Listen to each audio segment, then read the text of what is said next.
Assalamualaikum warahmatullahi wabarakatuh. Selamat pagi dan salam sejahtera untuk kita semua. Shalom, Om Swastiastu, Namo Buddhaya dan salam kebajikan. Puji dan syukur marilah kita panjatkan kehadirat Tuhan Yang Maha Kuasa, karena atas berkat rahmat dan hidayahnya kita dapat berkumpul kembali dalam acara Kelas Ekspor Impor episode ke-13 dengan tema Pengenalan Kawasan Ekonomi Khusus.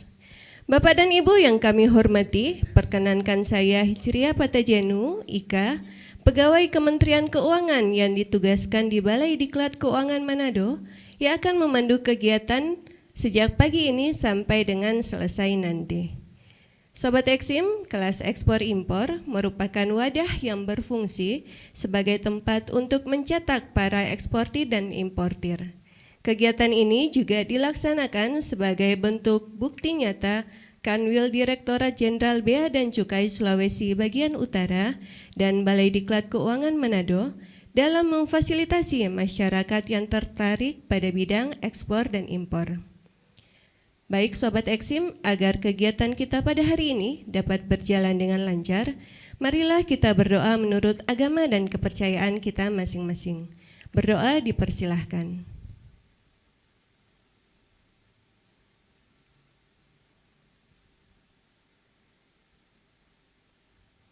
Berdoa selesai.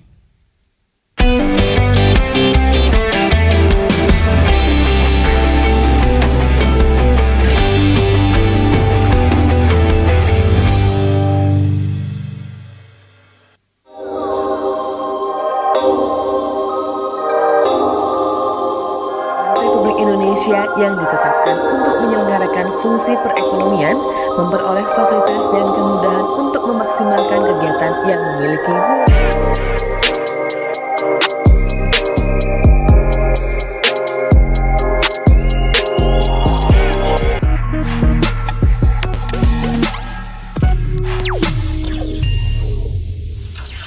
Kawasan Ekonomi Khusus atau KEK merupakan kawasan dengan batas tertentu dalam wilayah hukum Negara Kesatuan Republik Indonesia yang ditetapkan untuk menyelenggarakan fungsi perekonomian, memperoleh fasilitas dan kemudahan untuk memaksimalkan kegiatan yang memiliki nilai ekonomi tinggi. Direktur Fasilitas Kepabeanan Untung Basuki dalam diskusi yang diselenggarakan oleh Sekretariat Jenderal Dewan Nasional Kawasan Ekonomi Khusus dalam rangka percepatan pengembangan KEK pada 26 Agustus 2022 menyampaikan materi tentang optimalisasi pemanfaatan fasilitas dan kemudahan kepabeanan dan cukai di KEK serta coaching klinik tentang pemanfaatan fasilitas dan kemudahan di bidang fiskal.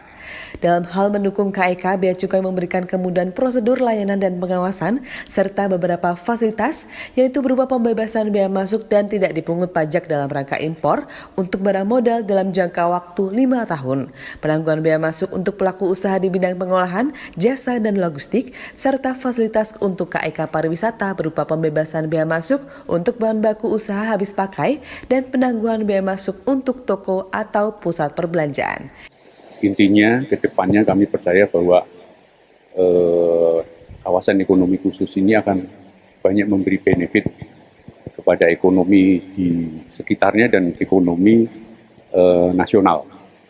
Dengan adanya fasilitas yang diberikan KEK diharapkan mampu meningkatkan investasi yang signifikan serta menambah lapangan pekerjaan sehingga memberikan dampak meningkatnya perekonomian. Dari Jakarta, Kanal BCTV mengabarkan. Baik Sobat Eksim, di video yang barusan kita saksikan bersama sudah dijelaskan secara singkat terkait kawasan ekonomi khusus. Biar lebih jelasnya, nanti kita akan bertanya langsung kepada narasumber ya. Apabila Sobat Eksim ingin bertanya langsung kepada narasumber, Sobat Eksim dapat mengajukan pertanyaan langsung, tapi terlebih dahulu mengajukan raise hand dulu ya. Atau juga Sobat Eksim dapat bertanya di lewat chat Zoom kita atau juga melalui link.tree/hubas.bc Sulbaktara. Baik Sobat Eksim, di setiap episodenya, kelas Eksim selalu menghadirkan narasumber yang ahli dan tentu saja mumpuni di bidangnya. Bersama saya hari ini sudah kedatangan dua orang narasumber yang spesial dan tentu saja sudah ahli di bidangnya. Yang pertama adalah Bapak Zubaidi Yulianto. Beliau adalah Kepala KPPBC Bitung. Selamat pagi Pak Zubaidi. Selamat pagi Mbak Ika. Baik. Selamat pagi Bu Bingkan dan selamat pagi Sobat Ekspor Impor semuanya. Baik, gimana kabarnya Pak hari ini? Baik, Alhamdulillah sehat walafiat. Alhamdulillah. Baik, selain Pak Zubaidi, ada juga Ibu Pinkan Sondak. Beliau adalah Kepala DPMP TSP Kota Bitung yang juga sebagai Kepala Administrator Kawasan Ekonomi Khusus Bitung. Selamat pagi Bu Pinkan. Ya, selamat pagi Mbak Ika, selamat pagi Pak Subaidi, selamat pagi teman-teman ekspor impor yang sudah hadir. Baik, gimana kabarnya Bu? Luar biasa Luar Mbak Ika. biasa ya Bu ya. Udah siap ya Bu ya kita berdiskusi di pagi hari ini. Oke. Baik, nah Sobat Eksim, di episode minggu lalu kita sudah membahas tentang kite. Apabila Sobat Eksim minggu lalu tidak sempat bergabung dengan kita, Sobat Eksim dapat menyaksikan rekaman tayangan kelas ekspor impor episode 12 di YouTube channel Balai Diklat Keuangan Manado. Nah Sobat Eksim, kita sudah tidak sabar ya untuk membahas terkait KEK, Kawasan Ekonomi Khusus. Saya langsung bertanya aja ya kepada Pak Zubaidi, apa sih Pak pengertian dari kawasan ekonomi khusus dan apa latar belakang dari ditetapkannya KEK tersebut oleh pemerintah Pak? Silakan Pak. Baik, terima kasih Mbak Ika, Sobat Ekspor Impor semuanya. Negara kita saat ini sedang gencar-gencarnya meningkatkan ekspor ya. Kalau zaman Majapahit dulu mungkin satu negara hidup sendiri bisa, tapi sekarang ketika dunia mengglobal maka saling ketergantungan dengan negara lain itu menjadi sesuatu yang pasti. Dan negara yang unggul dibandingkan negara lain adalah ketika bisa memiliki ekspor yang unggul. Nah, itu pula yang akan diusahakan oleh pemerintah, sehingga pemerintah selalu mencari cara dan seterusnya. Kalau dilihat dari sejarahnya ya, tahun 70 itu pemerintah sudah pernah menggagas adanya yang namanya kawasan perdagangan bebas atau pelabuhan bebas. Waktu itu mungkin kita kenal salah satunya Pelabuhan Bebas Sabang dan sebagainya. Tahun 72 itu muncul pengembangan kawasan berikat yang sampai sekarang juga masih banyak peminatnya. Di wilayah Sulawesi bagian utara sendiri ada Sulawesi Utara itu ada 5 kawasan berikat ya sampai sekarang ya. Di tempat lain mungkin cukup banyak ya. Kemudian berikutnya tahun 89 muncul namanya kawasan industri. Kemudian tahun 96 muncul istilah kawasan pengembangan ekonomi terpadu atau KAPET. Tahun 2009 dengan Undang-Undang 39 dikembangkan yang namanya kawasan ekonomi khusus. Itu semuanya adalah inline gitu ya. Sampai dengan saat ini dinamakan kawasan ekonomi khusus. Yaitu satu kawasan dengan batas tertentu dalam wilayah Negara Kesatuan Republik Indonesia yang ditetapkan untuk menyelenggarakan fungsi perekonomian dan memperoleh fasilitas tertentu. Jadi KEK ini dikembangkan melalui penyiapan kawasan yang memiliki keunggulan geoekonomi dan geostrategi dan berfungsi untuk menampung kegiatan industri, ekspor, impor, kegiatan ekonomi lain yang memiliki nilai ekonomi tinggi dan daya saing internasional. Di KEK sendiri ada beberapa istilahnya zona ini ya, namanya zona atau jenis kegiatan usahanya. Di antaranya adalah pengolahan untuk tujuan ekspor, logistik, industri, pengembangan teknologi, pariwisata, energi, ekonomi lain. Dan setelah adanya Undang-Undang Cipta Kerja kemarin ada penambahan juga bisa kesehatan, dan pendidikan ya. Jadi cukup luas cakupannya. Maksud dan tujuan dari KIK ini Mbak Ika ya, jadi untuk meningkatkan penanaman modal. Kita ingin menarik modal terutama dari asing ya untuk masuk sehingga bisa memberikan gairah pertumbuhan ekonomi nasional. Kemudian juga untuk memaksimalkan industri. Ketika industri itu diberikan fasilitas yang memadai, yang mencukupi, maka diharapkan industri akan berjalan secara maksimal. Kemudian juga mempercepat perkembangan daerah. Tempat-tempat di mana ada kawasan industri mestinya mendapatkan efek domino atau efek positif dari adanya industri di situ ya. Pasti ada efek-efek positif ekonomi lainnya yang akan terbawa. Kemudian juga ini merupakan terobosan dari pengembangan kawasan yang selama ini mungkin tidak berjalan ya. Secara maksud dan tujuan seperti itu ya, dan mungkin juga ya selain itu pertumbuhan ekonomi, pemerataan pembangunan dan peningkatan daya saing bangsa itu merupakan tujuan yang ingin dituju oleh pemerintah. Baik, jadi kawasan ekonomi khusus adalah kawasan dengan batas tertentu ya Pak ya. Baik, nah kalau peta sebaran KIK di Indonesia seperti apa Pak? Oke, Bapak Ibu sekalian, saat ini ada 18 KIK yang sudah ada di Indonesia. Tadi ini ada 19, tapi satu sudah tidak lanjut ya.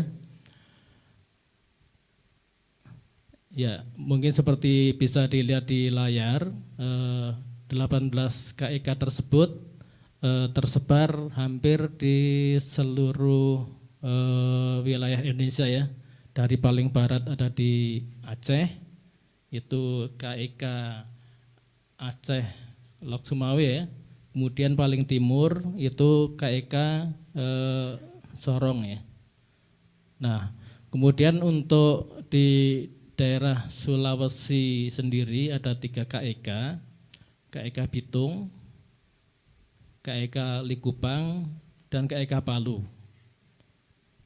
KIK Bitung itu kalau dilihat di layar situ ya, bisa kelihatan mungkin tulisannya agak kecil ya.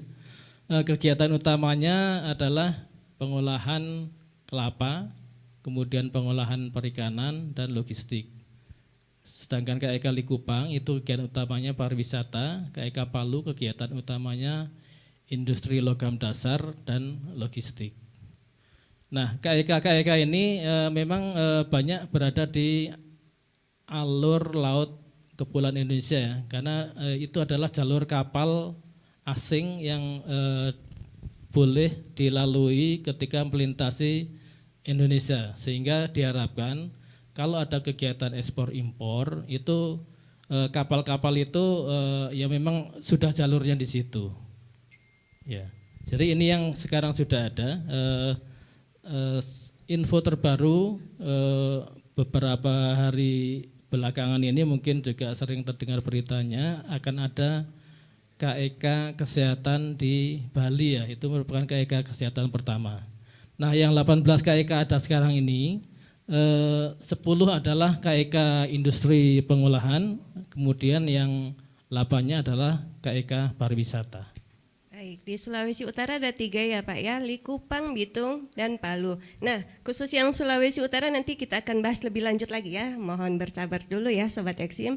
Baik, nah Pak, tadi kan sudah ada peta sebarannya, pengertiannya. Kalau fasilitas dan kemudahan yang diberikan di KIK apa aja Pak? Silakan Pak. Oke, Sobat ekspor impor, hal yang paling menarik yang diharapkan bisa menarik para investor untuk menanamkan investasinya di KIK adalah fasilitasnya. Sudah suatu kelaziman bagi pemerintah ketika ingin menarik investor itu diberikan insentif, fasilitas dan sebagainya. Namun yang diberikan di KIK ini sungguh-sungguh luar biasa banyak sekali. eh, kita sering menyebutnya fasilitasnya ultimate gitu ya, di atas yang lain-lainnya. Fasilitas itu diantaranya adalah fasilitas perpajakan, kepabeanan dan cukai, ini sering disebut fasilitas fiskal. Kemudian fasilitas lalu lintas barang, kemudian fasilitas ketenagakerjaan, fasilitas keimigrasian, fasilitas pertanahan dan tata ruang, fasilitas perizinan berusaha, infrastruktur, kemudian ada penyesuaian daftar negatif investasi dan positive list, helpdesk dan KEK sebagai proyek strategis nasional. Ini fasilitas ini kalau kita lihat berasal dari banyak instansi juga ya. Jadi keroyokan semuanya memberikan fasilitas. Jadi luar biasa sekali. Nah, untuk fasilitas fiskal sendiri ini yang terkait perpajakan, kepabeanan dan cukai ya, di slide selanjutnya mungkin ya. Kalau di perpajakan yang sering kita dengar untuk di KEK itu ada tax holiday dan tax allowance. Tax holiday itu insentif dengan tidak membayar ini ya, tidak membayar PPh badan selama periode tertentu. Nah, ini ada ketentuannya. Kalau untuk badan usaha yang menyelenggarakan kawasan KEK itu bisa mendapatkan tax holiday selama 10 tahun untuk minimal investasinya 100 miliar. Kalau untuk pelaku usaha dengan kegiatan utama di KEK ya, kegiatan utama di sini yang dimaksud seperti yang saya sebutkan tadi. Kalau KEK Bitung contohnya kegiatan utamanya adalah pengolahan kelapa dan pengolahan perikanan ya. Jadi pelaku usaha jika dia ada di KEK Bitung dengan kegiatan utama pengolahan kelapa misalnya, maka bisa mendapatkan tax holiday antara 10 sampai 20 tahun dengan minimal investasi 100 miliar. 10 tahun untuk 100 miliar ya. Kalau dia di atas 500 miliar bisa dapat 15 tahun. Sedangkan di atas 1 triliun bisa mendapatkan 20 tahun. Ini juga satu kalau dibandingkan dengan tax holiday yang umum sudah luar biasa, karena kalau di umum jangka waktu 20 tahun itu bisa diberikan kalau minimal investasinya kalau nggak salah 20 triliun ya. Nah, di sini hanya 1 triliun sudah bisa mendapat tax holiday 20 tahun.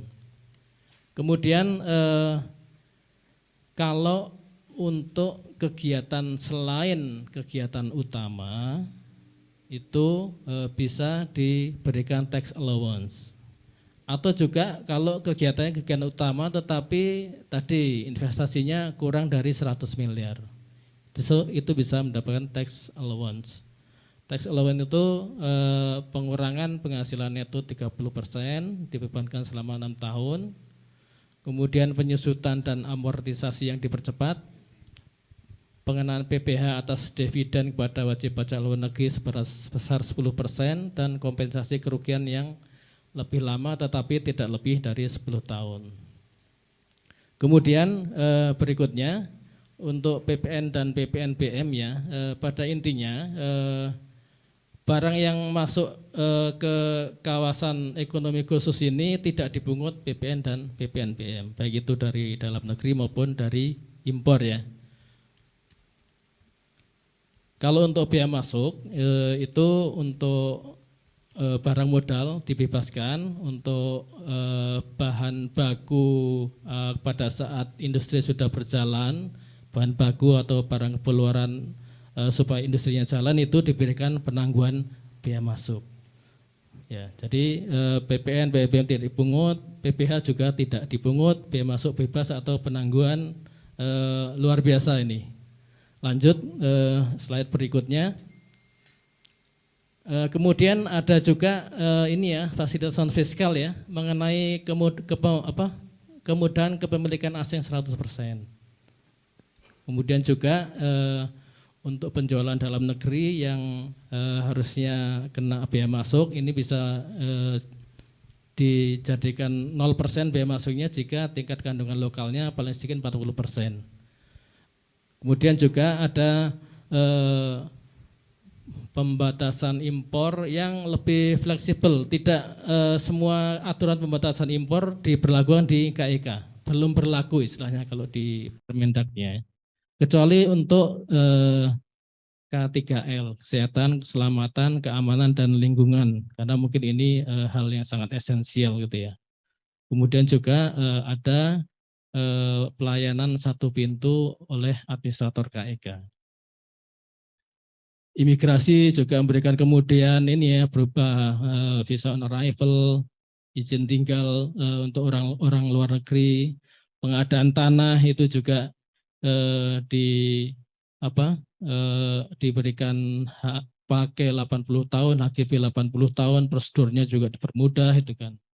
Demikian pula ketika mendirikan bangunan dan sebagainya, izin lingkungan dan sebagainya itu akan dipermudah, dipercepat dan sebagainya.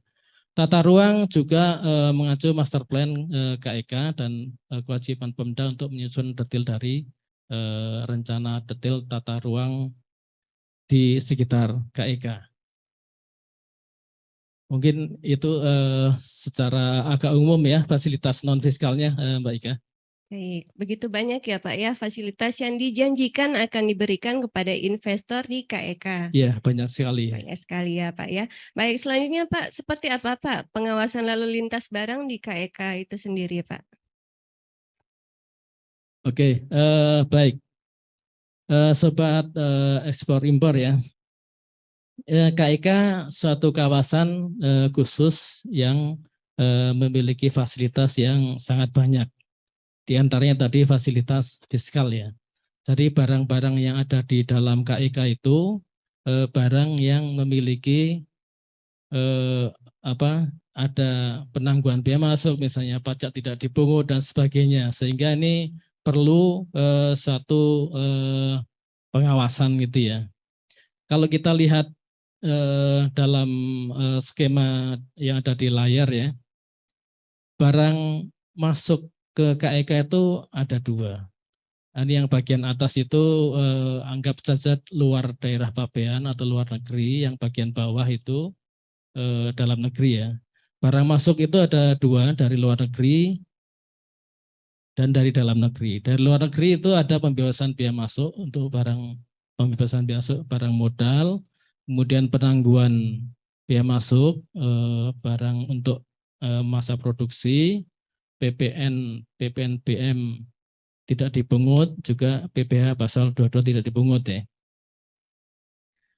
Nah, tentu ini akan memberikan kemudahan pengelolaan finansial keuangan dari perusahaan ya. Kemudian kalau dari dalam negeri juga tidak dipungut PPN, PPNBM. Jadi beli barang dari dalam negeri tidak dipungut PPN, PPNBM. Kemudian ada pembebasan cukai sesuai peraturan perundangan di bidang cukai. Nah, intinya dua itu yang masuk ke KEK barangnya. Sedangkan pengeluarannya yang utama sekali diharapkan dari KEK, terutama KEK industri ya, itu adalah ekspor. Seperti di panah yang kuning itu ya. Jadi diharapkan KEK ini sebagaimana tujuan pemerintah menjadi pendorong meningkatnya ekspor nasional. Untuk ekspor dari KEK ini berlaku ketentuan kepabeanan, tidak dipungut atas jenis barang yang terkena BK ya. Jadi hanya sedikit yang kena BK, kalau tidak masuk di situ tidak ada pungutan. Termasuk PPN.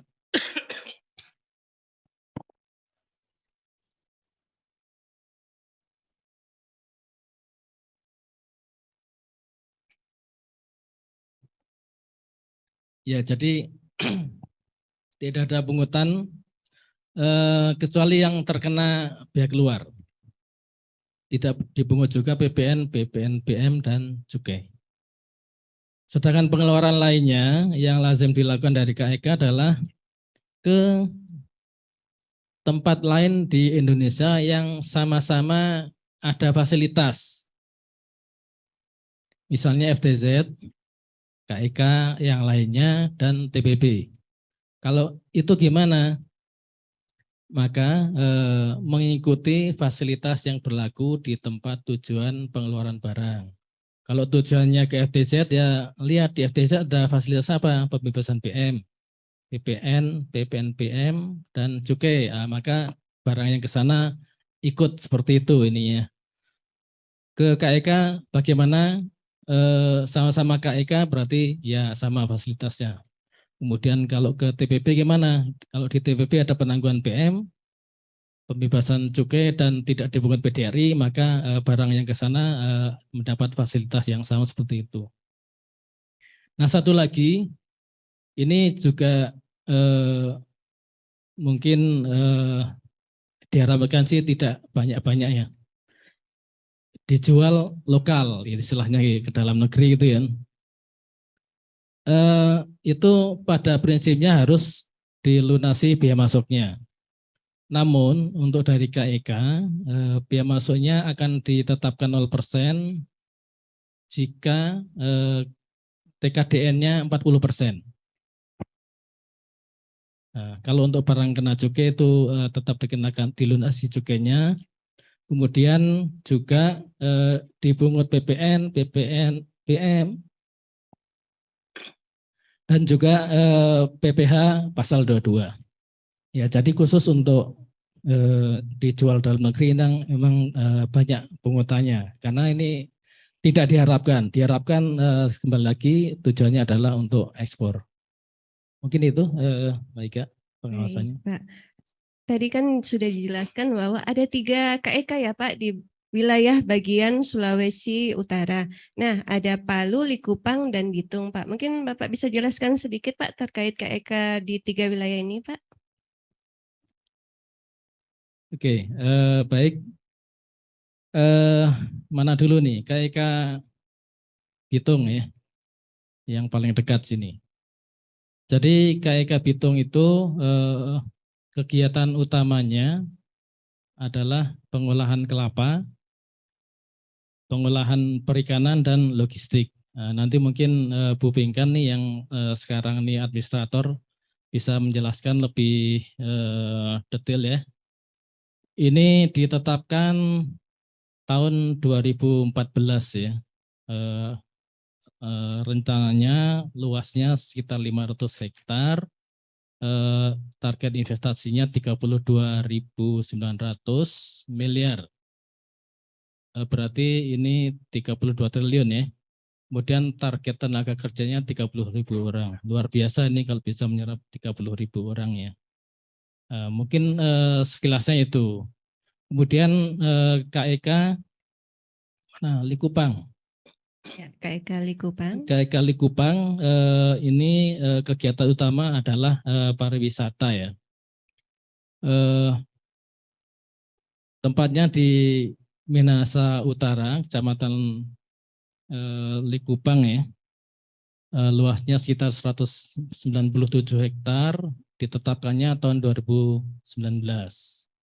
Ini direncanakan, ditargetkan investasinya sekitar 2,6 triliun dan tenaga kerja yang akan terserap sekitar 33.000.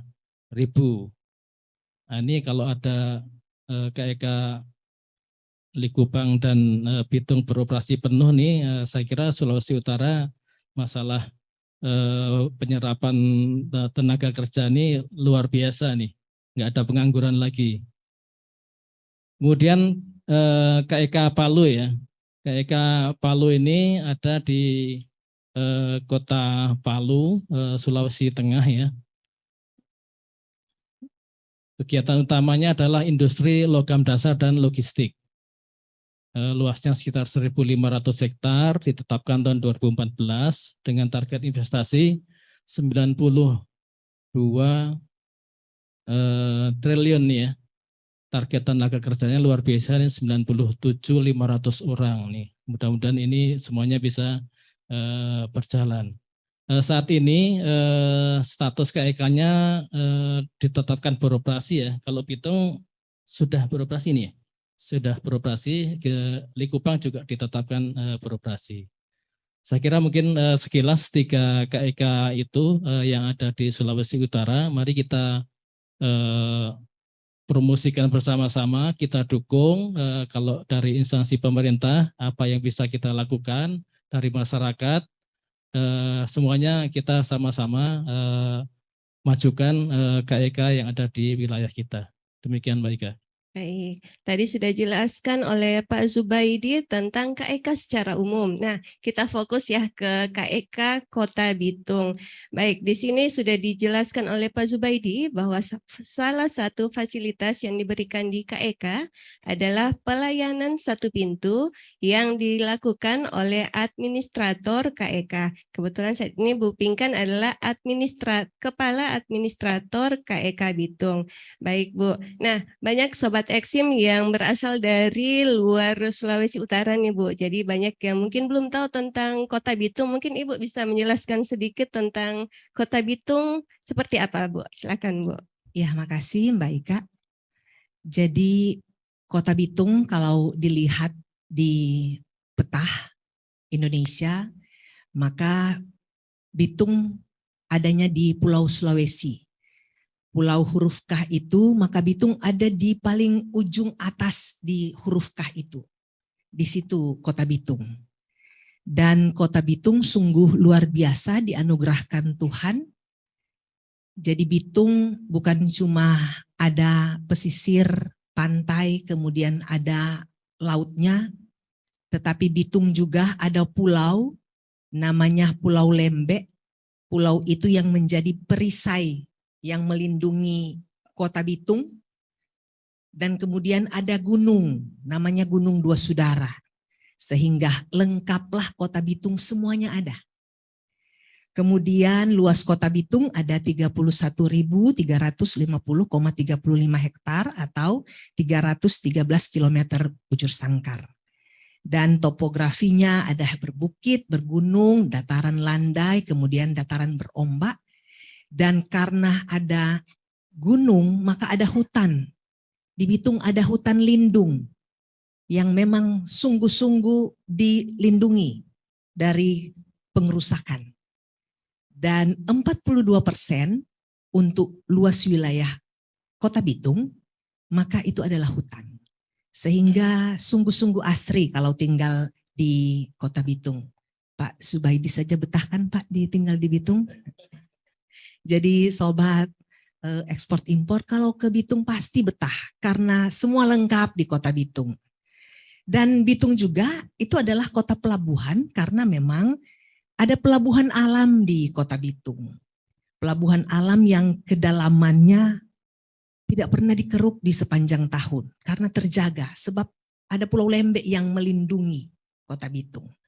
Kemudian selain potensi unggulan di bidang perikanan, kemudian ada juga industri, pariwisata, perdagangan, jasa, pertanian, perkebunan, kehutanan, peternakan, dan ada pertambangan. Jadi memang sungguh-sungguh lengkap di Kota Bitung. Nah, untuk kawasan ekonomi khusus yang ada di Kota Bitung, itu terletak di Kecamatan Matuari. Jadi ada 8 kecamatan di Kota Bitung, 2-nya ada di Pulau Lembek, dan 6-nya ada di daratan, dan untuk kawasan ekonomi khusus itu ada di Kecamatan Matuari. Tepatnya ada di Kelurahan Tanjung Merah, Kelurahan Manimonembo, dan Kelurahan Sagrak. Jadi memang Kota Bitung sungguh-sungguh indah, dan kemudian Kota Bitung juga terkenal di seluruh dunia, begitu kan Pak Zubaidi? Dan sungguh bangga jika tinggal di Kota Bitung. Ini promosi untuk Kota Bitung, Mbak Ika. Baik, jadi Sobat Eksim, ayo ke Kota Bitung ya Bu ya. Seperti sudah dijelaskan Bu Pink kan banyak kelebihan ya Bu ya. Sungguh Potensi, luar biasa. iya luar biasa potensi yang dimiliki oleh Kota Bitung. Nah Bu, untuk menunjang kegiatan industri di Kota Bitung, proyek strategis apa yang sudah dibangun atau sedang direncanakan akan dibangun oleh pemerintah di Kota Bitung? Silakan Bu.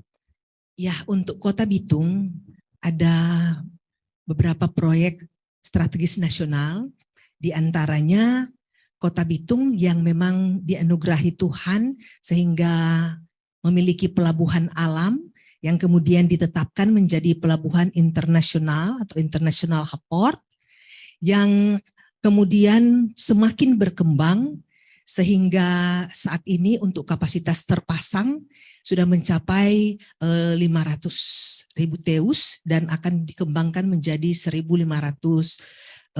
TEUs pada 2024. Dan kemudian ada jalan tol yang pada Februari lalu telah diresmikan oleh Bapak Presiden. Dan jalan tol ini yang menghubungkan Manado dan Bitung sehingga kalau lalu mungkin karena macet ditempuh 1 sampai 1,5 jam, tetapi kalau ke Bitung dari Manado itu tidak sampai 20 menit sudah sampai di Bitung. Dan untuk pintu tolnya ada pintu tol namanya pintu tol Danau Wudu yang memang langsung berhadapan dengan kawasan ekonomi khusus. Jadi pintu tol Danau Wudu itu langsung dengan kawasan ekonomi khusus. Dan pintu tol yang ada di Bitung itu langsung berhadapan dengan pelabuhan Peti Kemas. Sehingga dari kawasan ekonomi khusus ke pelabuhan Peti Kemas, ke pintu tol yang ada di Bitung, itu cuma 10 menit, Mbak Ika. 10 menit sudah sampai. Sehingga kalau untuk lalu lintas barang tidak perlu khawatir untuk kena macet. Sebab tol ini langsung berhubungan dengan pelabuhan dan hanya ditempuh 10 menit saja. Kemudian akan juga dibangun jalur kereta api. Ini rencana ke depan dan mudah-mudahan secepatnya bisa terwujud untuk jalur kereta api yang menghubungkan kota-kota besar di Pulau Sulawesi. Ini demikian untuk Kota Bitung. Baik, banyak ya Bu ya proses strategis yang sudah mulai dibangun pemerintah ya Bu ya. Ya, yang sudah mulai dibangun dan sudah terbangun sudah dinikmati ya, Bu, ya? dan sudah dinikmati oleh masyarakat. Oh baik. Iya, di Bitung ada Festival Pesona Selat Lembe yang akan dilaksanakan tanggal 6 sampai dengan tanggal 10 Oktober. Karena tanggal 10 Oktober adalah hari ulang tahun Kota Bitung yang ke-32 tahun. Karena itu, sobat ekspor impor dimanapun berada, mari datang ke Bitung. Ada Festival Pesona Selat Lembe yang sudah ditetapkan menjadi salah satu pesona Indonesia. Dan banyak yang akan kita lakukan di Bitung untuk Festival Pesona Selat Lembe. Ada Sailing Pass yang nanti dari berbagai negara datang. Kemudian ada karnaval, kemudian masih banyak lagi. Dari tanggal 6 sampai tanggal 10 kita memberikan yang terbaik untuk semua masyarakat di Kota Bitung, di Sulawesi Utara, di Indonesia maupun yang akan datang berkunjung dari tanggal 6 sampai tanggal 10 Oktober. Tanggal 6 sampai 10 Oktober Iya. ya Bu ya, mari kita ke Kota Bitung. Nah Bu, sebelum kita membahas lebih jauh terkait kawasan ekonomi khusus Bitung, saya ingin bertanya terkait apa sih Bu sebelum kita lebih jauh lagi, tugas dan fungsi Ibu dalam hal ini administrator KEK Bitung Bu. Iya, jadi kami sebelum ditetapkan sebagai administrator KEK, kami juga adalah sebagai Dinas Penanaman Modal dan Pelayanan Terpadu Satu Pintu. Dan kantor kami memang ada di kawasan ekonomi khusus. Jadi kami berkantor di situ dan kemudian di situ juga sudah ada mall pelayanan publik yang seperti dijelaskan oleh Pak Subaida tadi, semua sudah ada di Mall Pelayanan Publik. Jadi masyarakat yang akan nanti berkunjung ke administrator KEK atau ke Mall Pelayanan Publik atau kantor DPMPTSP, maka semua dilayani di situ. Semua sudah dilayani di situ karena semua instansi sudah berkantor di situ. Ada utusan-utusan termasuk Bea dan Cukai juga berkantor di kami, ada petugas yang berkantor di kami.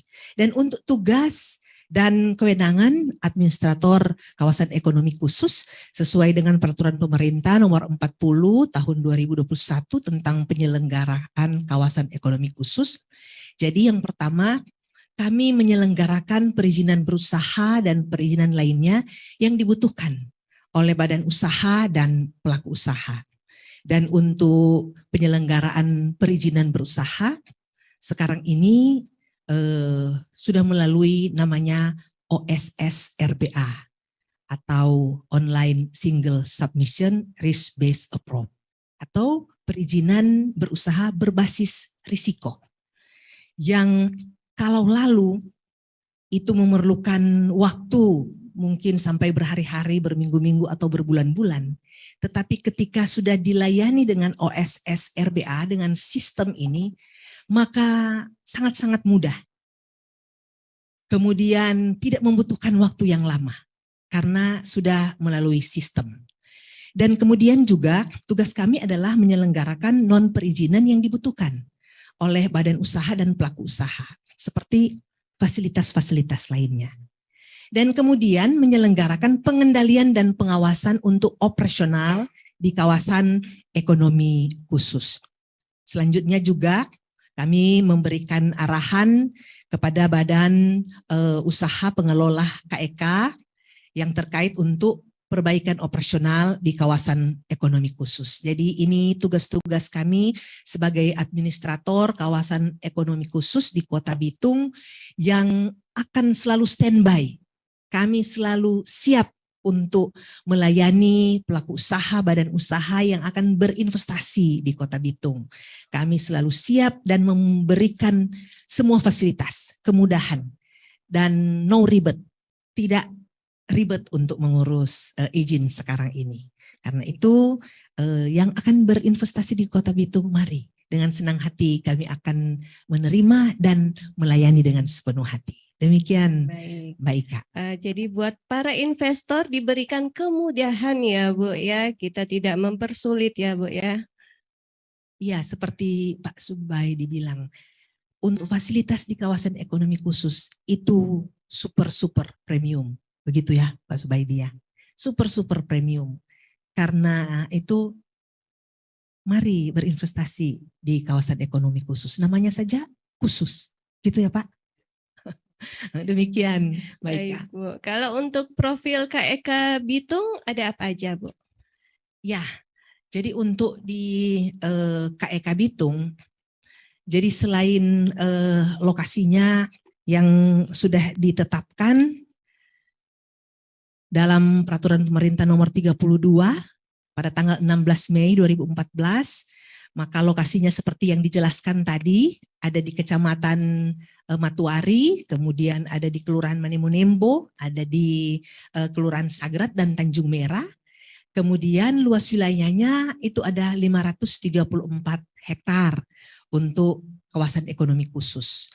Dan ini memang diusul oleh pemerintah Provinsi Sulawesi Utara, dan untuk badan usaha pembangun dan pengelola itu dipercayakan kepada PT Membangun Sulut Hebat, yang sekarang ini sementara gencar-gencarnya untuk terus menggenjot pembangunan di kawasan ekonomi khusus.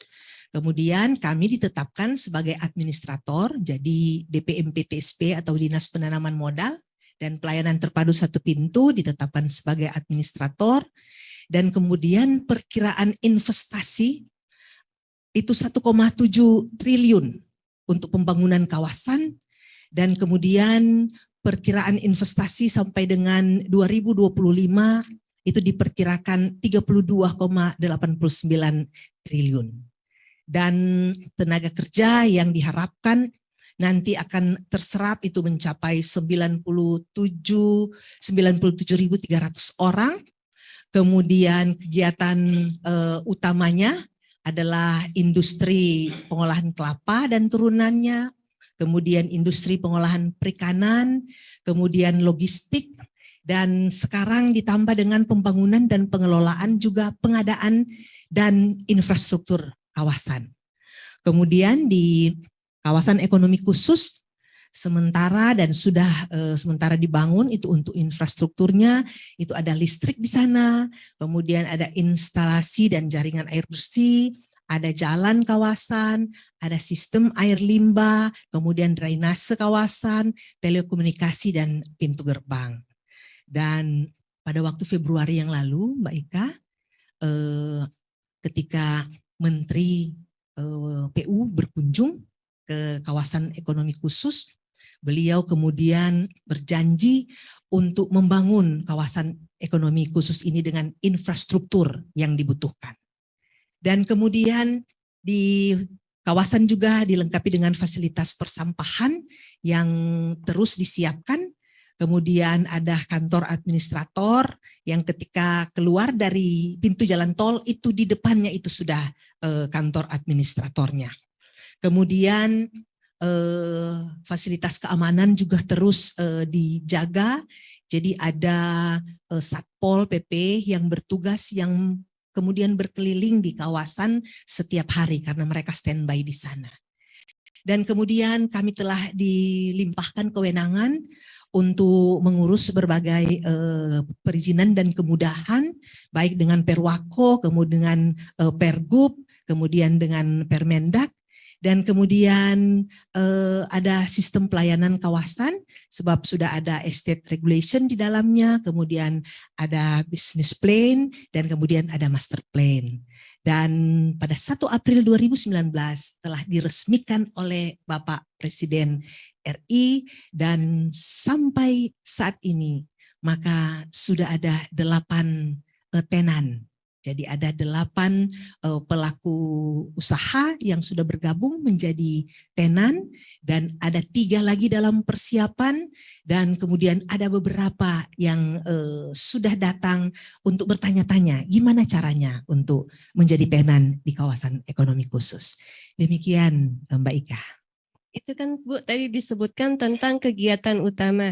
Nah mungkin Sobat Eksim penasaran nih Bu, apa saja sih Bu turunan kegiatan utama dalam KEK Bitung? Ya, jadi selain 5 kegiatan utama yang ada di kawasan ekonomi khusus, kemudian untuk turunan kegiatan utama pertama yaitu industri pengolahan perikanan, ada banyak turunan kegiatannya di kawasan ekonomi khusus.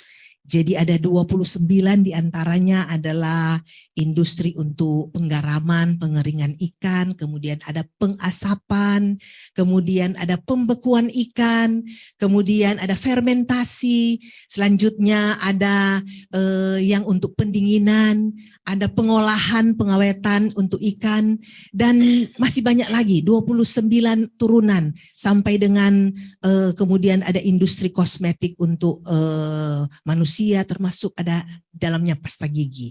Jadi ini bisa dilakukan di kawasan ekonomi khusus. Dan kemudian untuk turunan selanjutnya, untuk kelapa juga ada kopra, kemudian ada minyak kelapa, ada minyak goreng, ada industri pelet, dan industri serat sabut kelapa dan lain-lain. Selainnya untuk logistik, itu ada pergudangan dan penyimpanan, kemudian ada cold storage, selanjutnya ada aktivitas untuk pelayanan kepelabuhanan laut, dan kemudian ada penanganan kargo.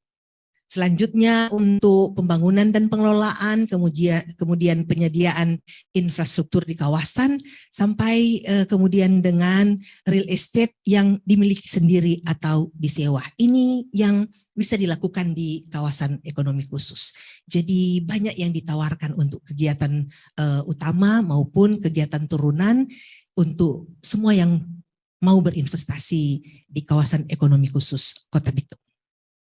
Itu banyak ya Bu ya, Banyak turunan dari sekali. kegiatan utama.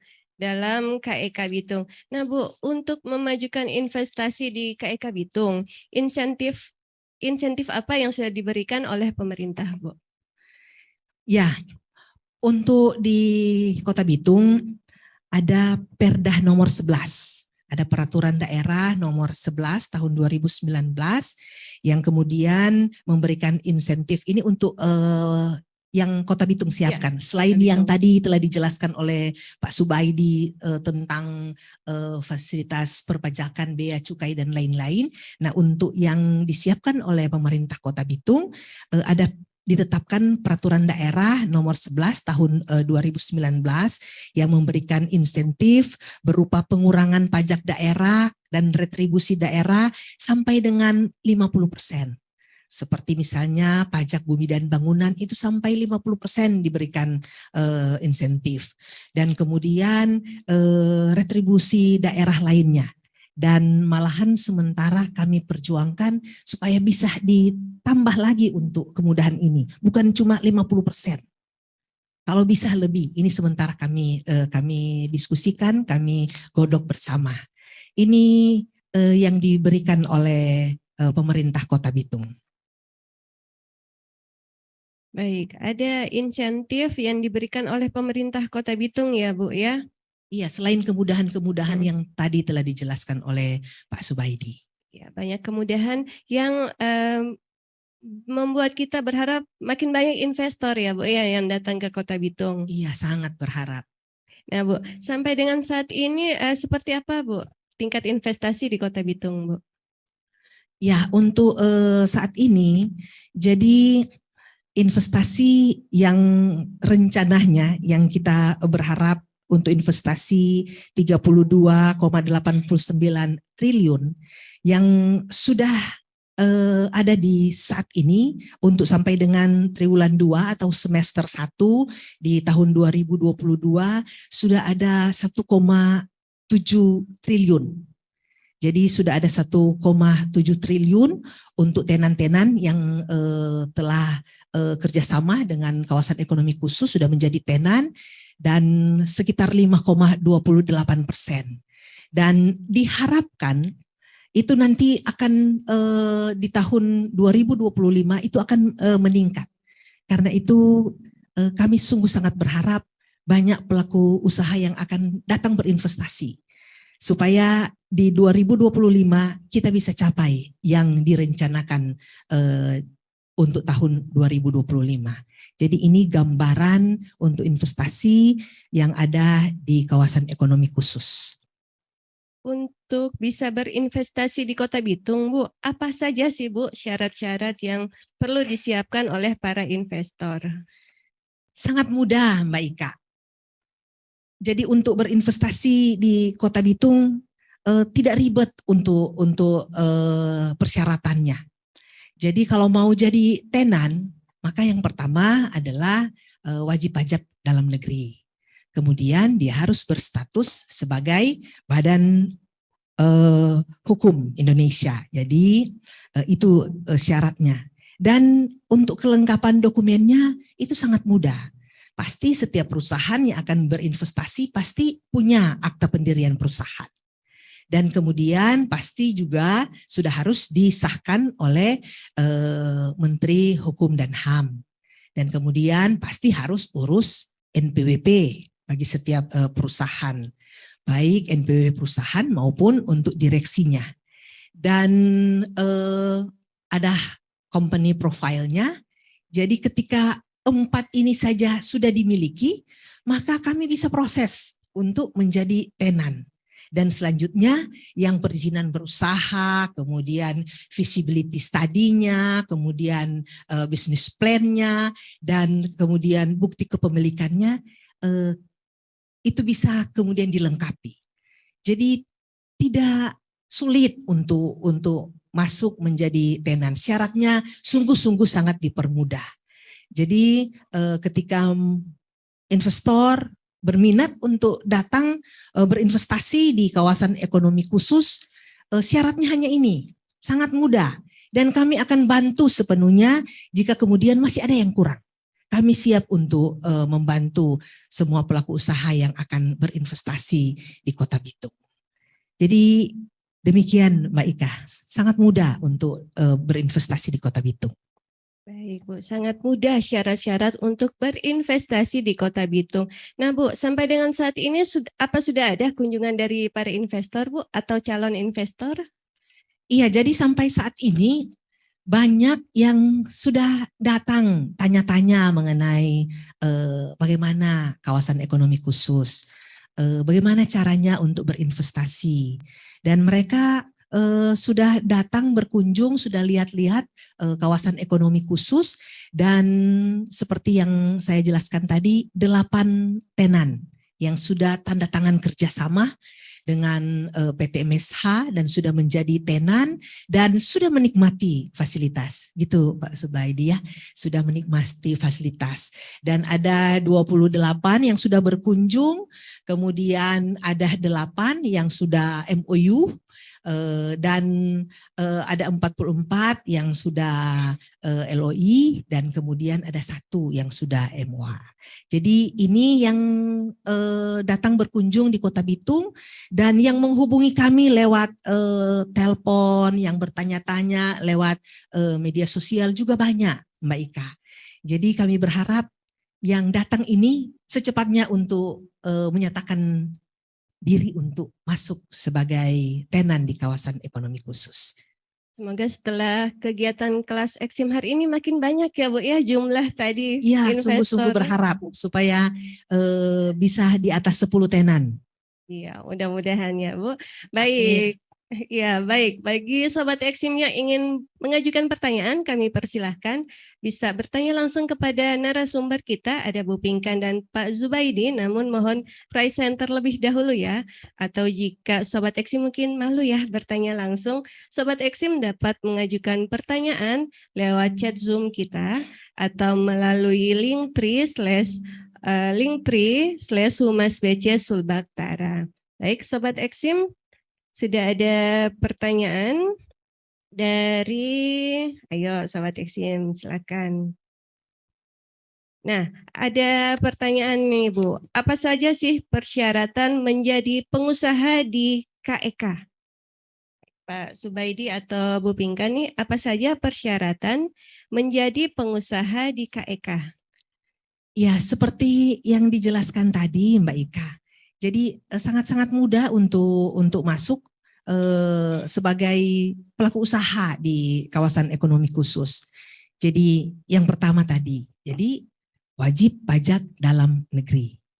Kemudian dia berstatus sebagai Badan Hukum Indonesia.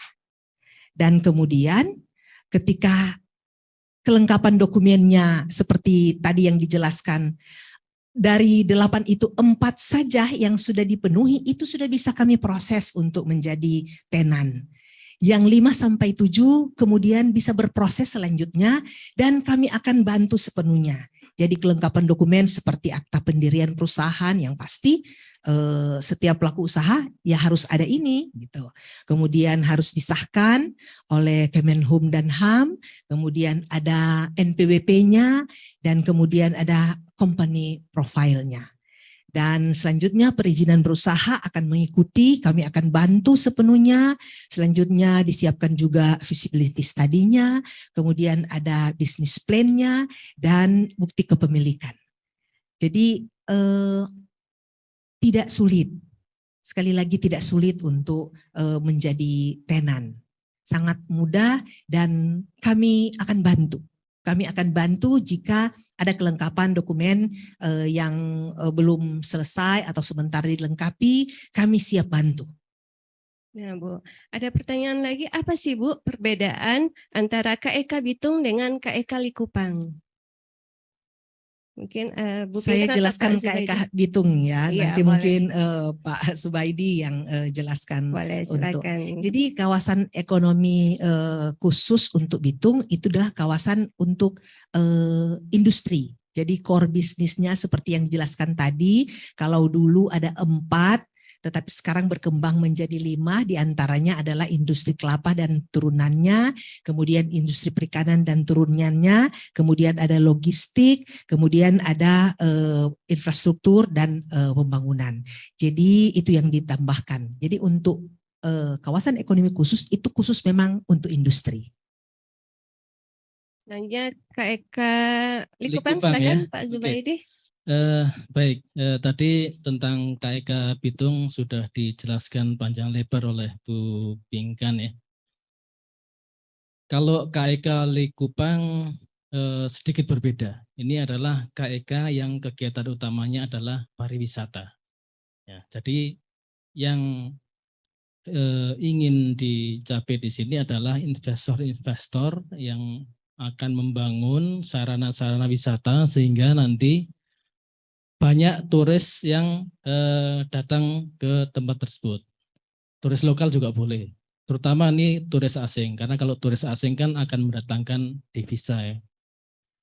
Jadi kegiatan-kegiatan yang bisa diselenggarakan yang berkaitan dengan pariwisata pasti banyak tuh ya, perhotelan, restoran, perbelanjaan. Mungkin kalau kita di sini wisatanya laut itu ya, mungkin menyelam, mungkin dan sebagainya itu bisa diselenggarakan di situ. Nah, fasilitas yang diberikan untuk KEK pariwisata ini juga yang mendukung itu. Impor-impor barang keperluan pariwisata, bahkan termasuk impor barang konsumsi yang habis pakai, itu bisa diberikan fasilitas ya untuk KEK pariwisata. Misalnya impor makanan gitu kan, yang memang akan dipakai di KEK Likupang, itu bisa. Nah, KEK Likupang ini diharapkan menarik investor-investor yang selama ini mungkin dia katakanlah ke negara lain, ke Filipina, ke Malaysia gitu. Ketika kita menawarkan sesuatu yang lebih, misalnya di sini keindahan pantai, laut, terumbu karang, atau mungkin cuaca yang sangat menarik bagi wisatawan itu ya, itu kan akan membuat daya tarik tersendiri. Nah, di sini diharapkan seperti itu. Banyak negara yang bisa hidup dengan cukup dengan mengandalkan pariwisata. Nah, ini salah satu juga. Jadi KEK Likupang adalah satu dari 8 KEK pariwisata yang sekarang ada di Indonesia. Yang lainnya seingat saya ada KEK Lido, KEK Tanjung Lesung, KEK mana lagi, Mandalika yang terkenal dia. Saya nggak hafal semuanya, tapi itu KEK pariwisata. Sedikit memang berbeda dengan KEK industri, di mana kalau industri itu ada barang bahan baku diolah, nanti kemudian jadi barang yang diekspor, dan seterusnya. Itu mungkin Mbak Ika. Ada pertanyaan yang DM langsung ke saya nih Pak. Mungkin ke Pak Zubaidi ini. Kenapa badan usaha diberikan pembebasan biaya masuk, sedangkan pelaku usaha diberikan penangguhan biaya masuk? Kenapa tidak disamakan saja Pak? Oke. Mungkin kita perlu tahu pembebasan dan penangguhan ya. Jadi kalau pembebasan itu diberikan kepada suatu barang, jika sudah diberikan pembebasan maka ya sudah, ini selesai ini ya. Nah, badan usaha itu kan dia akan membangun dan mengembangkan kawasan KEK itu. Nah, dia istilahnya tidak akan memproduksi, tidak akan melakukan pengolahan apa-apa ya, tapi dia keperluannya adalah membangun sarana prasarana yang nanti akan dipakai oleh para pelaku usaha. Nah, untuk melakukan pembangunan ini, maka barangnya kan nanti akan udah berhenti di situ ya. Kalau dia dilakukan penangguhan, ini masih secara administratif masih ditunggu terus nih kapan selesainya nih. Padahal barangnya sudah tidak akan bergerak di situ, barangnya sudah selesai mandek di situ. Nah, kalau untuk pelaku usaha itu diberikan penangguhan, artinya ketika diberikan itu ini nanti dilihat berikutnya nih akan dipungut atau tidak gitu ya. Nah, bahan baku yang diimpor ditangguhkan, katakanlah misalnya impor apa ya, kalau di sini terkait perikanan misalnya impor minyak untuk pengolahan pengalengan ikan gitu ya, ditangguhkan. Maka ketika nanti setelah produksi minyak itu bisa dibuktikan diekspor bersama ikan kalengnya, maka sudah bebas. Maka tetapi ketika nanti ternyata ikan kalengnya itu dijualnya di dalam negeri, maka akan dipungut biaya masuknya. Jadi penangguhan itu karena memang barang ini dipantau sampai penyelesaian ke berikutnya. Itu mungkin Maika. Seperti itu ya. Baik, ada pertanyaan dari Pak Hendrik nih. Pak Hendrik ini Sobat Eksim yang setia, Pak, Bu. Jadi selama episode sebelumnya selalu mengikuti kelas Eksim kita. Baik, pertanyaan dari Pak Hendrik untuk Pak Zubaidi nih. Apa sih Pak perbedaan intensif fiskal antara KEK dengan yang diberikan ke FTZ, Free Trade Zone dan kawasan industri, Pak? Jadi apa perbedaan insentif fiskal antara KEK dengan FTZ? Silakan Pak. Baik Pak Hendrik, terima kasih ya. Tadi di slide saya yang berapa itu ya, itu ada slide yang lalu lintas tadi ya. Nah nih, jadi kalau di Free Trade Zone itu ada pembebasan bea masuk, PPN, PPNBM, dan cukai. Ya, mungkin bisa dibuka di slide yang lalu lintas barang KEK tadi ya, untuk sedikit mengingat. Ya, jadi statusnya di situ semuanya pembebasan ya. Kalau di KEK kita ingat tadi fasilitasnya adalah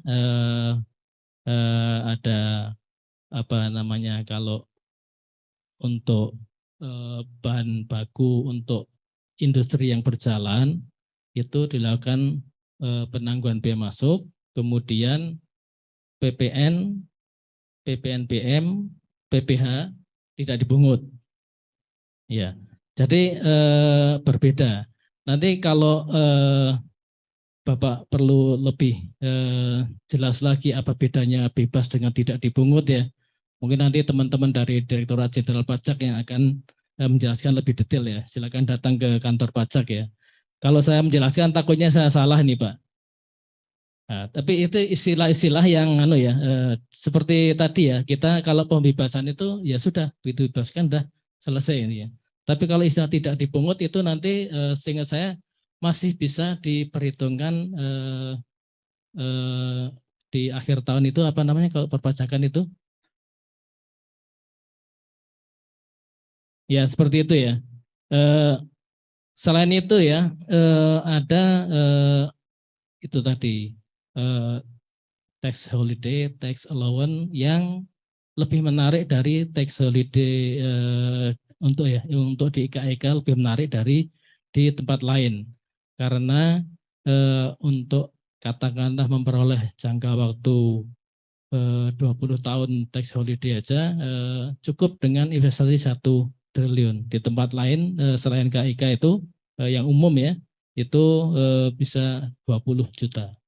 Lebih detail sih mungkin ini Pak ya, nanti kita berdiskusi tentang FTZ. Kebetulan itu tidak ada di wilayah kerja kami di Bitung ya. Jadi mungkin kami tidak sering membahas ini. Tapi kalau Bapak memerlukan, kami siap untuk memberikan informasi lebih detail lagi. Baik, saya kembali ke Bu Pinkan nih Bu. Apakah pelaku industri kecil menengah dapat masuk sebagai pelaku usaha yang dapat bergabung dalam KEK Bitung, Bu? Iya, bisa Mbak Ika. Jadi kalau ada yang pelaku usaha kecil menengah mau bergabung, disilahkan untuk bergabung di kawasan ekonomi khusus. Baik. Nah, buat Sobat Eksim, Bapak Ibu semua yang ingin mengajukan pertanyaan langsung kepada narasumber, mungkin dirasa kalau dibacakan moderator kurang greget nih, mungkin saya ingin bertanya langsung kepada narasumber, kami persilahkan untuk bertanya langsung, tapi mohon raise hand terlebih dahulu ya, Sobat Eksim semua. Baik, Sobat Eksim yang ingin bertanya kami persilahkan, atau yang kalau tampil langsung di depan umum mungkin malu, ingin bertanya lewat chat Zoom, silakan kami persilahkan.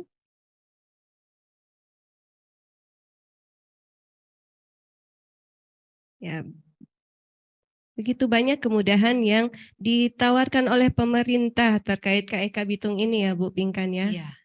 Iya. Ayo Sobat Eksim yang ingin bertanya kami persilahkan. Mungkin terkait tax holiday dan tax allowance. Maaf, siapakah itu?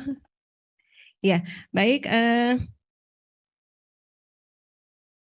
Kami akan menampilkan terlebih dahulu sedikit video ya buat Sobat Eksim semua. Mari kita saksikan bersama-sama.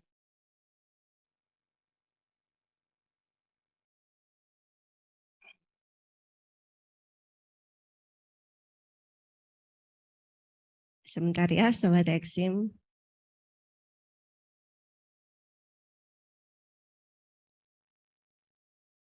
Sebelum kita ke video mungkin Pak terkait tax holiday dan tax allowance begitu sudah mulai diberlakukan ya Pak ya? Sudah memang ditetapkan oleh pemerintah ya? Sudah. Ya.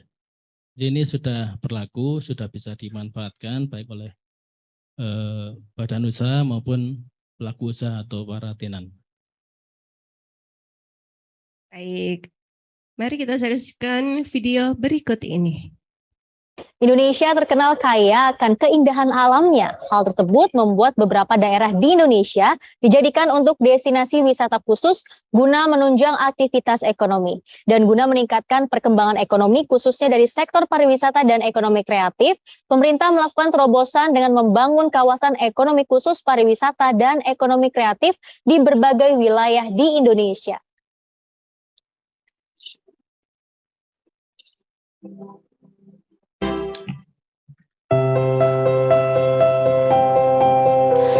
Kawasan ekonomi khusus pariwisata dengan zona khusus pariwisata merupakan tempat bagi kegiatan usaha pariwisata yang mendukung penyelenggaraan hiburan dan rekreasi, pameran dan kegiatan terkait lainnya.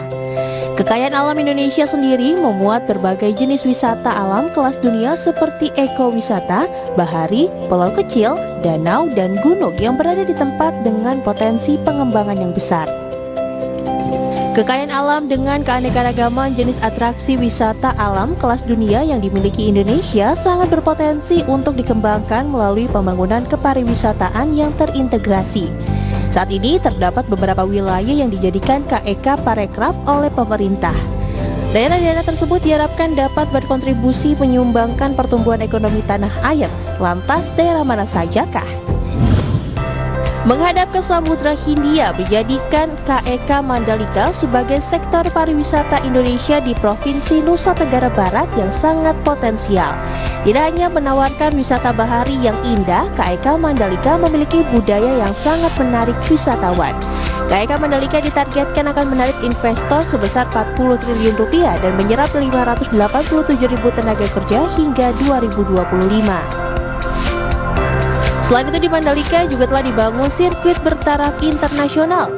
Sirkuit Mandalika, sirkuit ini sudah selesai menggelar World Superbike 2021.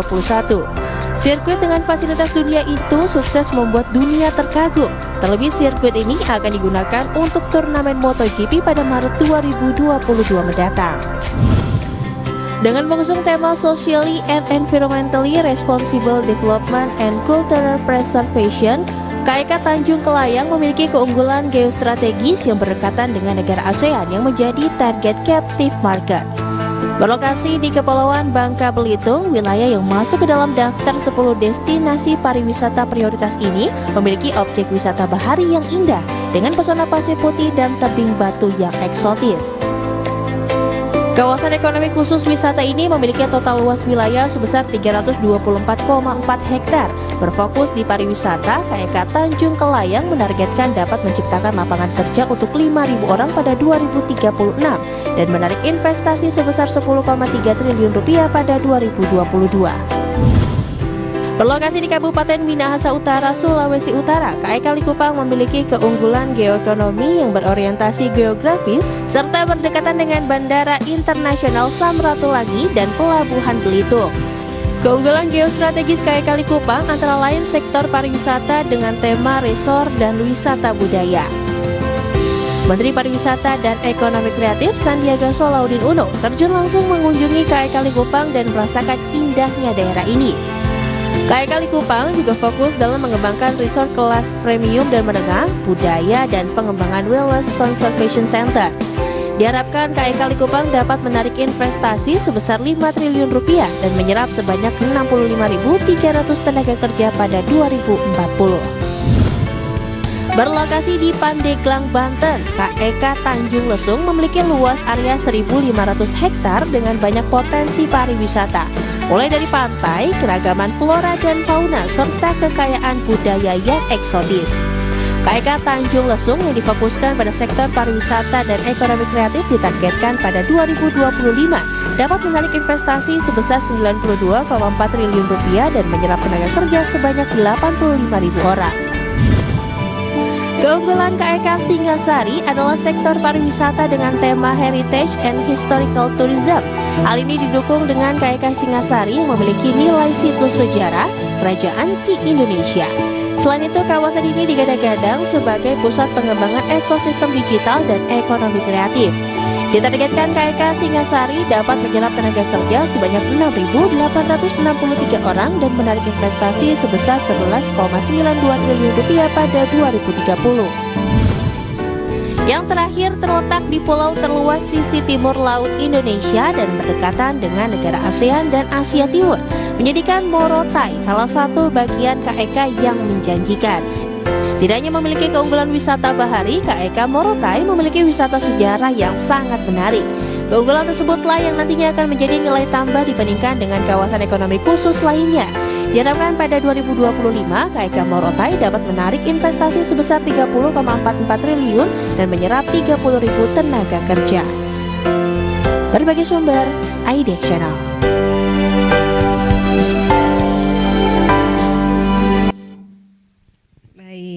Begitu indah ya wilayah Indonesia kita. Baik, kepada Bu Pinkan nih Bu, Ibu sebagai administrator KEK Bitung. Saya ingin tahu Bu, daftar perusahaan apa saja sih yang sudah terdata dalam SINSW untuk profiling perusahaan? Ya, jadi untuk kawasan ekonomi khusus sekarang ini yang sudah masuk di sistem Indonesia National Single Window itu ada 8 perusahaan yang sudah menjadi tenan. Jadi ada 8 perusahaan yang sudah tanda tangan kerjasama dan sudah menjadi tenan. Kemudian ada beberapa yang sudah menikmati fasilitas kemudahan. Di antaranya ada PT Futai Sulawesi Utara. Jadi ini PT Futai sebagai tenan pertama di kawasan ekonomi khusus yang bergerak di pengolahan biji plastik dan kertas. Kemudian ada PT Awilton Newer International, dia bergerak di gula kelapa. Kemudian ada PT Marina Nusantara Selaras, ada PT Multi Duta Cipta, ada PT Palma Mariano Nusantara, kemudian PT Ulam Laut Nusantara, kemudian ada PT Samudra Ulam Nusantara dan PT Anping Seafood Indonesia. Ini bergerak di perikanan. Kemudian ada 3 yang sekarang sementara dijajaki. Jadi mereka sebagai calon tenan. Ada CV Puri Bitung Gemilang, kemudian ada PT Mapalus Makawan Nuah, Mereka bergerak di sabut kelapa dan kemudian PT Indoworld. Jadi ada 3 ini yang sementara sekarang telah dikasih draft perjanjian kerjasamanya, mereka pelajari sebab memang mereka harus kemudian mendapat persetujuan dari pimpinan perusahaan yang ada beberapa yang di luar negeri. Sehingga memang komunikasi terus terjalin selama ini dan ada juga beberapa perusahaan yang sudah datang ke kantor kami untuk nanya-nanya gimana caranya untuk jadi tenan. Dan mereka juga sementara berdiskusi dengan kami untuk melengkapi persyaratan. Jadi yang ini 8 sudah jadi tenan, 3 sementara dalam proses dan ada beberapa perusahaan yang sementara dalam diskusi dengan administrator KEK maupun dengan pihak PT MSH sebagai badan usaha pembangun dan pengelola. Jadi kemudian kami juga Mbak Ika rutin kami tim turun ke memperkenalkan kawasan ekonomi khusus khususnya yang perusahaan-perusahaan sudah ada di existing, jadi sudah ada di kawasan. Jadi kami dengan pihak bea cukai, dengan pajak, kantor pajak, kemudian dengan imigrasi, dengan ATR BPN dan beberapa instansi terkait kami jadwalkan rutin turun untuk memperkenalkan kemudahan, fasilitas yang bisa dinikmati ketika menjadi tenan di kawasan ekonomi khusus. Jadi demikian Mbak Ika yang telah ada sebagai tenan dan yang sementara kami lakukan untuk mereka supaya bisa berinvestasi di kawasan ekonomi khusus Kota Bitung. Baik, semoga yang 3 calon tenan itu dapat segera menjadi tenan ya Bu ya. Amin. Iya, dan semoga calon-calon tenan juga dapat bertambah. Nah Bu, ada masukan nih buat Bu Pinkan dari Pak Hendik. Kunci sukses dari sebuah KEK, mengambil contoh sukses yaitu di Cina Bu, adalah pelaku UKM yang memiliki pasar atau buyer, khususnya pasar di luar negeri atau ekspor. Untuk itu perlu ada strategi dukungan pendanaan oleh perbankan lokal, misalnya Bank Sulut Go, Bu. Ya, itu masukan. Silakan Bu, kalau ada tanggapan, silakan. Ya, jadi memang Bank Sulut Go dalam hal ini Torang Pebang, biasakan disebut BS Go itu Torang Pebang, bukan cuma mensupport untuk kawasan ekonomi khusus, tetapi juga mereka juga memberikan kemudahan dalam untuk dana usaha. Jadi siapa yang mau untuk dukungan dana di BSGO mereka support. Dan bukan juga cuma Bank Sulut Go, tetapi juga perbankan lainnya di Kota Bitung juga mensupport untuk perkembangan kawasan ekonomi khusus lewat pendanaan-pendanaan yang ditawarkan ke pelaku usaha untuk berinvestasi. Demikian Mbak Ika. Baik Bu. Nah terakhir Bu, tadi kan sudah disebutkan tentang syarat menjadi tenan. Nah Bu, terkait biaya pengurusan menjadi tenan Bu, gimana Bu? Apakah ada biayanya Bu? Jadi untuk biaya saat ini gratis Mbak Ika. Yang mau masuk sebagai tenan itu tidak dipungut biaya apapun. Silakan berinvestasi di kawasan ekonomi khusus. Silakan jalannya dulu usahanya. Kami berikan fasilitasnya dan untuk masuk tidak dipungut biaya apapun. Kami membantu sepenuhnya untuk proses perizinannya karena memang proses perizinannya tidak dipungut biaya, tetapi mungkin kelengkapan dokumennya yang harus disiapkan oleh pelaku usaha. Jadi tidak ada biaya ya Sobat Eksim, sekali Ya, lagi tidak tidak ada biaya. Ya, kita memudahkan ya, tidak mempersulit para calon investor. Nah, sebelum kita tutup mungkin ada closing statement dari Pak Zubaidi terlebih dahulu, silakan Pak. Bapak Ibu Sobat Eksim ya, KEK ini barang bagus sekali. Barang bagus ini artinya Kalau kita manfaatkan sebaik-baiknya, pasti hasilnya akan bagus. Juga barang bagus ini mari kita kelola dengan baik. Kalau kita tidak bisa kelola dengan baik, ya mungkin barang ini jadi tidak berguna gitu kan. Jadi mari kita semua instansi pemerintah kita saling mendukung untuk membuat KEK ini, khususnya kalau di sini KEK Bitung, KEK Likupang, KEK Palu ya, bisa berjalan.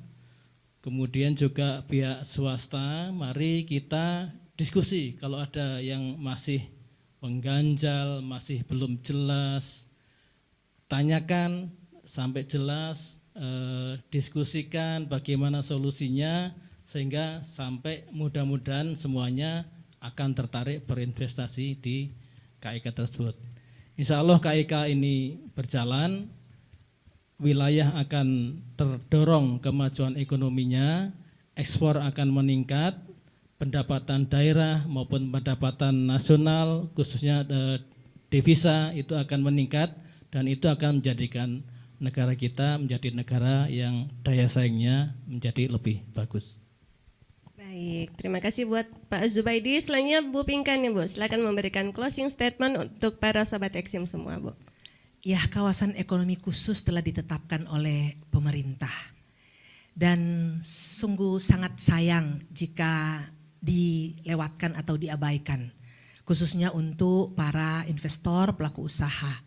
Mari datang berinvestasi di kawasan ekonomi khusus Kota Bitung. Sangat-sangat mudah persyaratannya. Kemudian tidak dipungut biaya. Karena itu mari datang ke kawasan ekonomi khusus. Kami sebagai administrator KEK siap membantu. Dengan senang hati kami akan melayani para pelaku usaha, para investor yang nanti akan berkunjung ke kawasan ekonomi khusus Kota Bitung. Dan kalau ada yang masih belum jelas, masih ingin bertanya, sesudah ini dapat menghubungi kami lewat chat WA ataupun di media sosial untuk kawasan ekonomi khusus administrator KEK Bitung. Demikian Mbak Ika. Baik, terima kasih buat Bu Pinkan dan Pak Zubaidi. Baik, nah kami seperti sudah disebutkan oleh kedua narasumber terkait KEK dan semua layanan kami no korupsi, no gratifikasi, karena seluruh instansi di lingkungan Kementerian Keuangan selalu menjunjung tinggi nilai-nilai Kemenkeu, yaitu integritas, profesionalisme, sinergi, pelayanan, dan kesempurnaan. Baik Sobat Eksim, tidak terasa ya 90 menit sudah kita lewati bersama. Itu artinya pertemuan kita akan segera berakhir.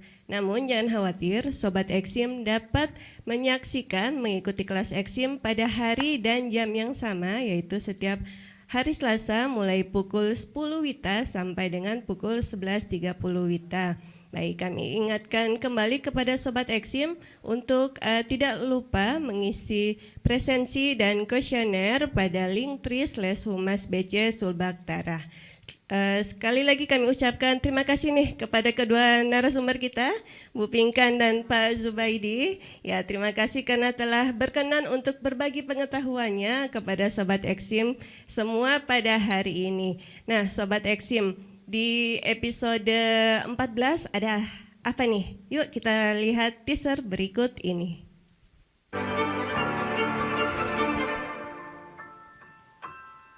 Sahabat BC tahu nggak? Bea Cukai di seluruh Indonesia telah melaksanakan operasi pengawasan secara serentak, yaitu gempur rokok ilegal yang udah dilakukan setiap tahunnya sejak 2017 dan terbukti efektif untuk menekan angka peredaran rokok ilegal. Loh, kenapa sih pemerintah begitu serius terhadap peredaran rokok ilegal? Apakah peredaran rokok ilegal begitu merugikan? Yuk kita bercerita.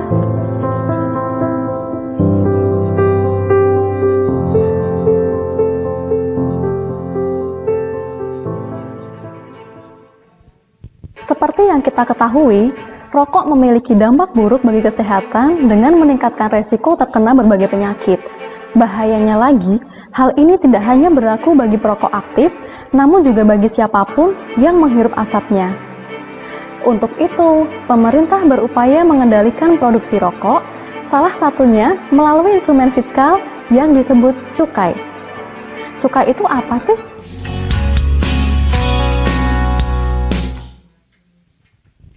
Cukai itu apa sih? Nah, Sobat Eksim, yuk kita ikuti kelas Eksim di episode berikutnya ya, di Selasa minggu depan, mulai pukul 10 sampai dengan 11.30.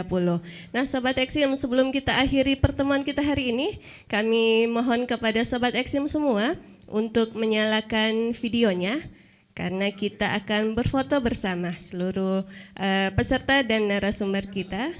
Kami minta untuk menyalakan videonya, kita akan berfoto bersama narasumber, silakan. Baik, senyum ya Bapak Ibu ya, kita hitung ya, layar 1, sebentar. Ya, layar 2 silakan, 1, 2, 3. Ya, layar 3 silakan, 1, 2, 3. Baik Sobat Eksim, dengan demikian berakhirlah acara kita pada hari ini. Sampai dengan siang ini kami mengucapkan terima kasih yang sebesar-besarnya atas partisipasi Sobat Eksim mulai dari pagi tadi sampai dengan siang ini. Sekaligus kami juga memohon maaf apabila ada dari kami hal-hal yang kurang berkenan di hati Bapak Ibu Sobat Eksim semua. Kami ucapkan selamat melanjutkan aktivitas kembali. Semoga kita dapat bertemu kembali dalam kelas ekspor impor di episode selanjutnya. Sampai jumpa, selamat siang. Wassalamualaikum warahmatullahi wabarakatuh. Biaya cukai makin baik. Ya, terima kasih.